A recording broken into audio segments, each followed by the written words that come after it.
Muito bem, nós estamos aqui para mais um comentário no livro de Números, capítulo de número 17 e 18.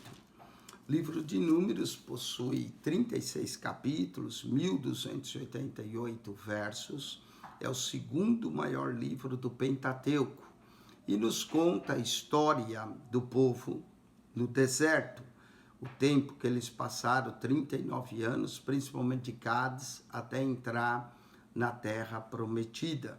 Números nos mostra as provações, tentações que o povo passaram, as murmurações que eles fizeram, as jornadas dos filhos de Israel.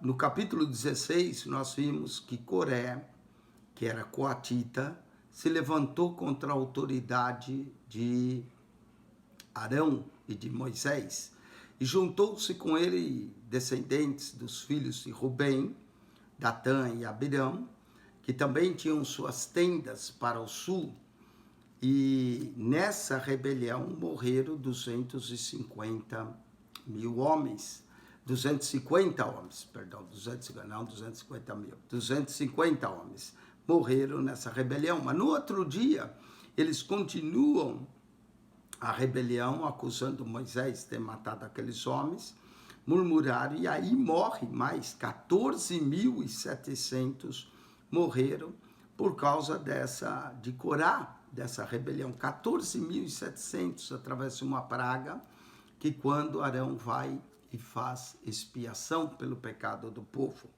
Agora, capítulo 17, nós vamos ver a vara de Arão que floresce. Essa vara de Arão vai servir de testemunho que Deus havia escolhido Arão, e Moisés vai receber a ordem para pôr essa vara de Arão dentro da arca do Senhor.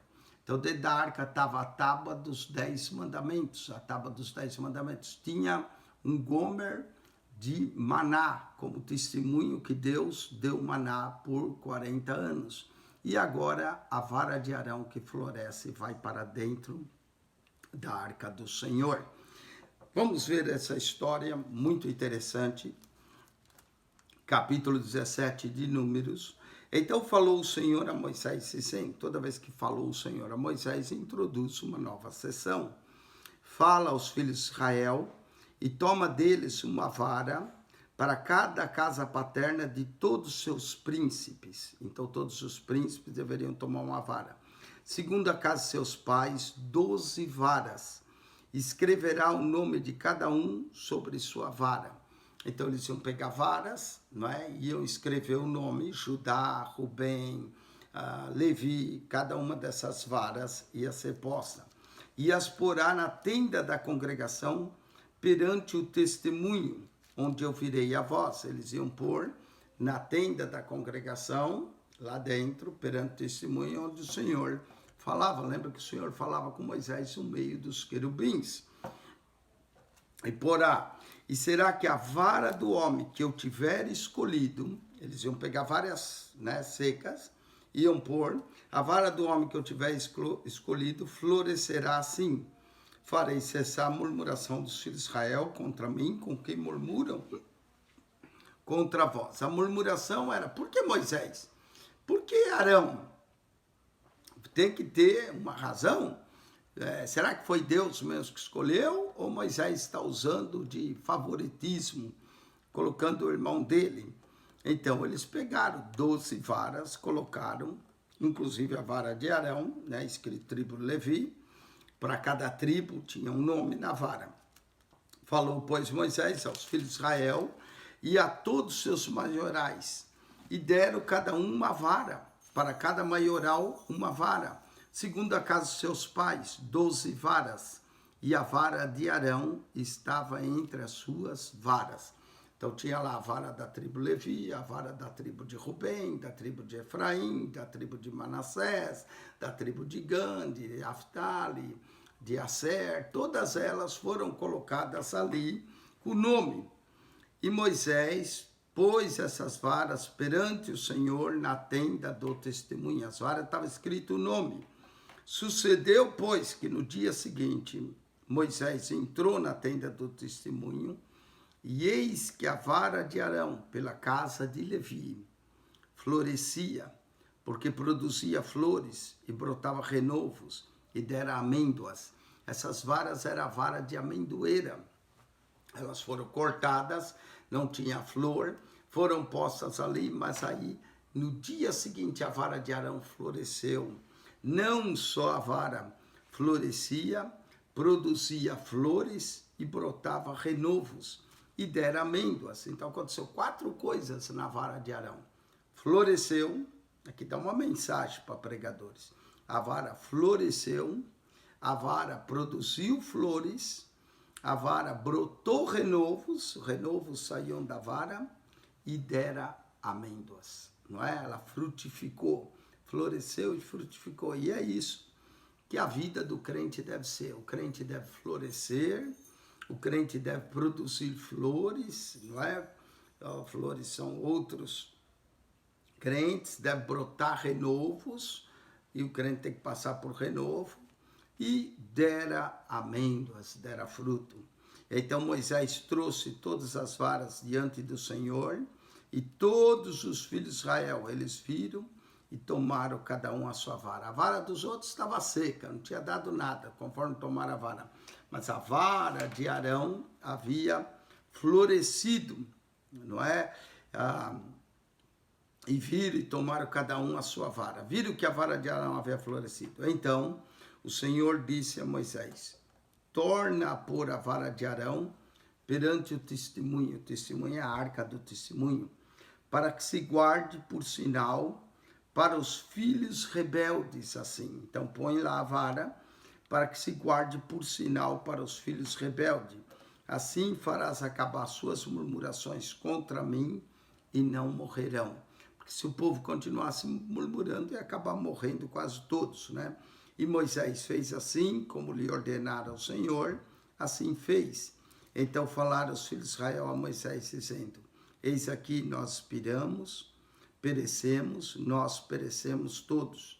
Todo aquele que se aproximar do tabernáculo do Senhor morrerá. Seremos, pois, todos consumidos? É uma pergunta, não é que eles fazem. Eles viram que a vara floresceu, eles decidiram parar de morrer, de murmurar, não é para não pararem de morrer, mas eles perguntam a Moisés: será que todos nós seremos consumidos? Vamos agora ver capítulo 18 de Números, os direitos sacerdotes e dos levitas. Então disse o Senhor a Arão: tu e teus filhos, e a casa de teu pai contigo, levarei sobre vós a iniquidade do santuário. Ou seja, vocês vão, iniquidade no sentido de todo pecado. Santuário. Tu e teus filhos contigo, levarei sobre vós a iniquidade do vosso sacerdócio. E também farás chegar contigo a teu irmão, a teus irmãos, a tribo Levi, a tribo teu pai, para que se ajunte a ti e te sirvam. Mas tu e teus filhos contigo estareis perante a tenda do testemunho. A ideia de o sacerdote levar o pecado do povo, a iniquidade do povo, foi exatamente o que aconteceu com Cristo, nosso sumo sacerdote, que levou as nossas iniquidades. Essa era a obrigação de Arão. E eles farão a tua guarda, a guarda de toda a tenda, mas não se chegarão aos utensílios do santuário e ao altar, para que não morra tanto eles como vós. Então, os sacerdotes, os levitas, era permitido fazer a guarda, cuidar, mas não podia chegar-se aos utensílios do altar. Os utensílios eram os móveis do altar, para que eles não morressem. Somente Arão e alguns sacerdotes é que podiam chegar para acender as velas, aos utensílios do altar. Mas a arca do testemunho, somente o sumo sacerdote podia se achegar, não é, a essa arca. Então, para que não morra tanto eles quanto vós, mas se ajuntarem a ti, farão a guarda da tenda da congregação e todo o ministério da tenda, e o estranho não se chegará a vós. O estranho não se chegará a vós. Vós, pois, fareis a guarda do santuário e a guarda do altar, para que não haja outra vez furor sobre os filhos de Israel. para que não haja o furor sobre o seu Israel. E eis que eu tenho tomado vossos irmãos, os levitas, do meio dos filhos de Israel, e a vós são dados em dádiva pelo Senhor, para administrar o ministério da tenda da congregação. Deus os escolheu. E com isso aqui nós vemos que servir no ministério não é só para quem quer, é para quem Deus chama, Deus escolhe. Muita gente entra no ministério porque tem vontade, né? Tem desejo, e o desejo é bom. Paulo diz em 1 Timóteo, aquele que deseja o episcopado, excelente obra deseja. Porém, é para exercer o ministério de Deus, é preciso ser chamado por Deus. É preciso ser convocacionado pelo Senhor, não é? Para exercer. E o verso 7 diz, mas tu e teus filhos contigo guardareis o vosso sacerdócio em todo negócio no altar e no que estiver dentro do véu. Isso administrareis e eu vos tenho dado o vosso sacerdócio em dádiva ministerial. Era uma dádiva o ministério. Não é porque Arão era melhor, era uma dádiva ministerial. E o estranho que chegar morrerá. Aquilo era para Arão e seus filhos.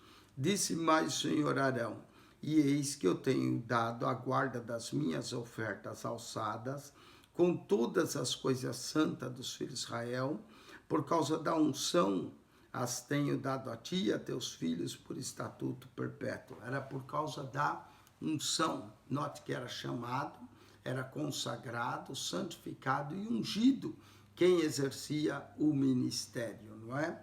Então, por causa da unção, e aí eles tinham direito às ofertas alçadas do povo. Isso terá das coisas santíssimas do fogo, todas as suas ofertas, com todas as suas ofertas de manjares, e com todas as suas expiações do pecado, e com todas as suas expiações da culpa, que me restituíram.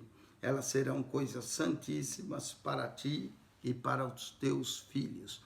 A oferta que o povo dava era uma coisa santa, e seria santíssima, para fazer expiação pelo povo. E quem levava essa iniquidade, né, de administrar a expiação dos pecados, era Arão e seus filhos. Verso 10, no lugar santíssimo a comerás, todo varão o comerás, santidade será para ti, para Arão e seus filhos. Se o estranho que se achegasse morreria, os pães da propiciação eles iam comer. Também será teu a oferta alçada dos seus dons, com todas as ofertas movidas dos filhos de Israel. A ti e a teus filhos e a tuas filhas contigo, as tenho dado por estatuto perpétuo, todo que estiver limpo na tua casa as comerá. Tinha um outro detalhe, eles tinham que se manter limpos, puros diante de Deus para poder comer as ofertas. Se tivesse impuro, não poderia comer. Se a filha se casasse, o sacerdote já não comeria. Verso 13, os primeiros frutos de tudo que houver na terra, que trouxerem ao Senhor, serão teus. Todo que estiver limpo na tua casa os comerá. Então, eles, antes de comer as primícias da terra, eles deveriam certificar que eles estavam limpos. Não podia estar com fluxo no corpo, não podia ter lepra, não podia tocar em corpo de morto ou em sangue. Isso tornava-os impuros, não é? Toda coisa consagrada em Israel será tua, pertencia aos sacerdotes. Não era dado para Deus, mas quem usufruía era o sacerdote. Tudo que abrir a madre, toda a carne que trouxer ao Senhor, tanto dos homens como dos animais, será teu. Isso eram os primogênitos. Porém, os primogênitos dos homens resgatarás. Também os primogênitos dos animais imundos resgatarás. Então, tinha o primogênito dos homens e dos animais e até dos imundos, resgataria aquilo que não podia ser oferecido, resgataria. Como se resgataria? Com ciclo, pagava o ciclo. Quando houve a diferença dos primogênitos, pagaram 5 ciclos pelos 273 primogênitos. O que, pois, dele se houver de resgatar, resgatarás. da idade de 1 mês, segundo a tua avaliação, por 5 ciclos de dinheiro. O resgate era sempre 5 ciclos de dinheiro, segundo o ciclo do santuário, que é de 20 geras. 5 ciclos é shekels, né? 5 shekels. 5 shekels hoje equivale a aproximadamente 20 a 25 dólares. Era assim que era resgatado. Mas o primogênito de vaca, o primogênito de ovelha, o primogênito de cabra não resgatarás. Esse daria o primogênito. Santos são. O seu sangue espargirá sobre o altar e a sua gordura queimarás em oferta queimada de cheiro suave ao Senhor. Então, dos animais limpos que podia se oferecer ao Senhor, esses não resgatava. Dos animais imundos que não podia se oferecer, seriam resgatados. E a carne dele será tua, assim como será teu o peito do movimento e o ombro direito. Então, o ombro direito do animal era oferecido a Arão e a seus filhos para comer. Todas as ofertas alçadas das santidades que os filhos de Israel ofereceram ao Senhor, tenho dado a ti e a teus filhos e as tuas filhas contigo, por estatuto perpétuo, concerto perpétuo de sal, perante o Senhor é para ti e para a tua semente contigo. Disse também o Senhor Arão, na sua terra, possessão nenhuma terás, e no meio deles nenhuma parte terás. Eu sou a tua parte, a tua herança no meio dos filhos de Israel. Então os filhos de Israel não teriam possessão, a possessão deles era o Senhor. Não é? Tudo que era oferecido ao Senhor era também usado para eles. E eis que os filhos de Levi têm dado todos os dízimos em Israel por herança, pelo seu ministério que exerce, o ministério da tenda da congregação. Note que o dízimo pertencia aos sacerdotes, era a herança deles. O dízimo era dado na casa de Deus, mas era para suportar os sacerdotes. Os sacerdotes exerceriam o ministério na tenda através dos dízimos do povo. E nunca mais os filhos de Israel se chegaram à tenda da congregação para que não leve sobre si o pecado e morram. Então, muitos tinham desejo, mas não podia, para que não levasse o pecado e morresse. Mas os levitas administrarão o ministério da tenda da congregação e eles levarão sobre si a sua iniquidade. Pelas vossas gerações, estatuto perpétuo será, e no meio dos filhos de Israel nenhuma herança herdarão. Então os levitas não tinham direito à herança, apesar de os levitas terem as terras que lhes eram dadas, mas aquilo era do Senhor, eles gozavam, usufruíam das dízimas, dos animais, mas eles mesmos não tinham herança, nenhuma herança herdaram, porque a herança deles era o Senhor. Verso 24 do capítulo 18, porque os dízimos dos filhos de Israel, o dízimo é a 10ª parte, dos filhos de Israel que oferece o Senhor em oferta alçada, tenho dado por herança aos levitas, porquanto eu lhes disse, no meio dos filhos de Israel, nenhuma herança herdareis. Então a herança deles eram os dízimos que o povo dava, a 10ª parte que o povo oferecia era a herança dos levitas. Eles não tinham possessão, não é? Eles não podiam ter, a herança deles eram os dízimos. E falou o Senhor a Moisés, dizendo, também falará aos levitas, dir-lhe-á, quando receberdes os dízimos dos filhos de Israel, que eu deles vos tenho dado em vossa herança, deles oferecerei uma oferta alçada ao Senhor, o dízimo dos dízimos. Eles recebiam o dízimo, e os levitas também tinham a obrigação de dar o dízimo dos dízimos, não é? Eles tinham a obrigação de oferecer esse dízimo. O dízimo dos dízimos era oferecido também ao Senhor. E fazendo assim, eles também estavam dando exemplo. Não era só receber o dízimo e não dar dízimo. O obreiro deve dar dízimo. É obreiro na casa de Deus. Não tem problema, tem que dar dízimo também.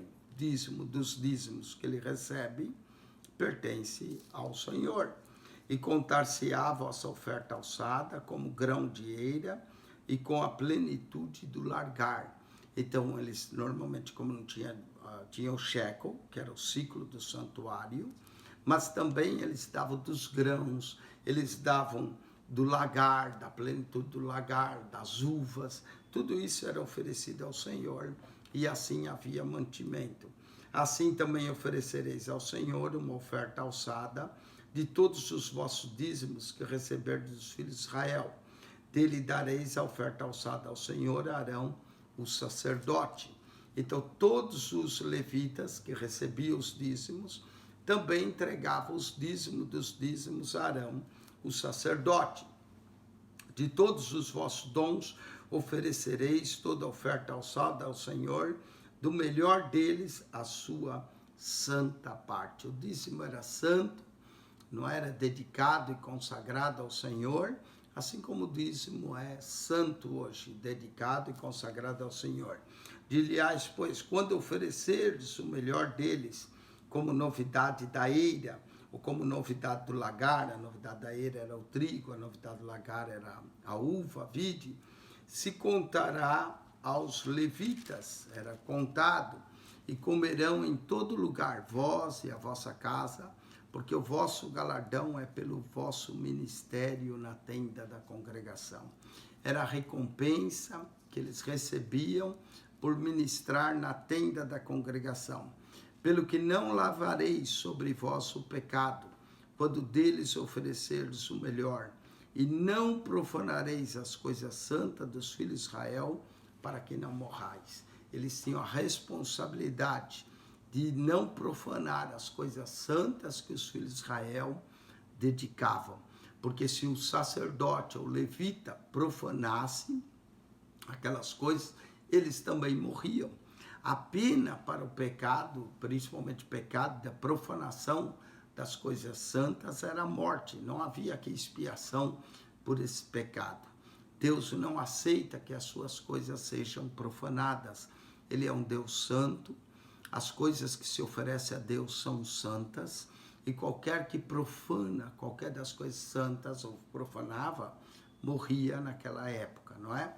Então, Deus é o mesmo ontem, hoje e eternamente. Nós temos que privar pelas coisas santas, pela administração da casa de Deus, pelos dízimos que são santos e pertencem ao Senhor, não é? Hoje talvez tem gente que não morre fisicamente, mas muita gente acaba morrendo até espiritualmente, porque não é só a morte física que conta, a morte espiritual.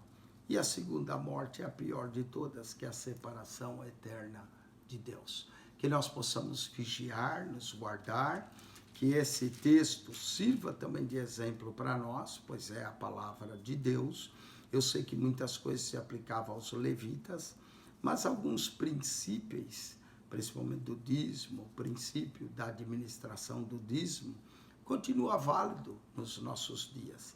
E todo aquele que exerce a função ministerial, que foi vocacionado e chamado por Deus, cuja vara floresceu, não é? Floresceu, produziu flores, brotou renovo, deu amêndoas, não é? Devem servir ao Senhor com toda fidelidade. Se você é chamado por Deus, sirva a Deus com toda fidelidade. Muito bem, com isso nós terminamos no 17 e 18, 17. A vara de Arão floresce, serviu de testemunho, foi colocado na arca do testemunho, a vara de Arão junto com as tábuas, para que os filhos de Israel parassem de murmurar contra a autoridade e a chamada de Arão. Aqui, o capítulo 18 fala da administração dos dízimos do povo, administração a quem pertencia, como os levitas deveriam tomar conta de tudo. Amém? Com isso, nós terminamos o capítulo 17 e 18.